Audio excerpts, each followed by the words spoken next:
Milvia Boselli, coordinatrice del comitato Se non ora quando di Padova. Parliamo della violenza contro le donne in una giornata dove si celebra la festa della donna. È importantissimo il messaggio che volete lanciare. Certo,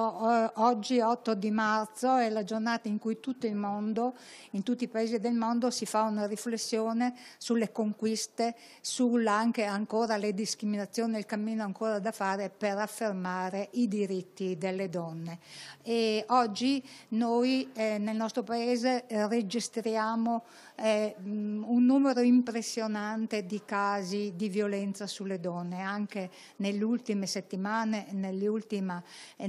mesi, nell'ultima settimana abbiamo registrato femminicidio, l'uccisione di molte donne anche purtroppo nella nostra realtà, nel nostro territorio. Quindi è importantissimo che si attivi un'azione molto forte di tutti gli enti locali, il Parlamento, le associazioni, tutto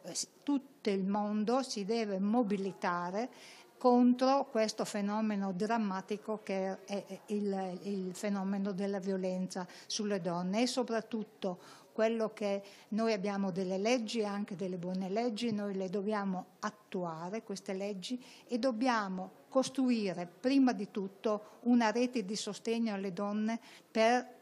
possano uscire dalla situazione di violenza, quindi fondi ai centri antiviolenza, alle case di accoglienza, al reinserimento delle donne vittime di violenza nella società, nel lavoro. E dobbiamo poi, e l'altra è la battaglia molto forte che tutti noi siamo chiamati a portare avanti, è il messaggio, il cambiamento culturale, cioè noi dobbiamo fare una grande azione educativa, educare i nostri giovani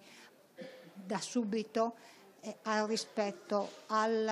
all'accettazione della libertà dell'altro, perché l'amore non è il dominio e il possesso, tu non sei mio o non sei mia, io devo rispettare la tua libertà, anche quando finisce un rapporto, perché molti dei casi di violenza sulle donne sono all'interno delle relazioni affettive.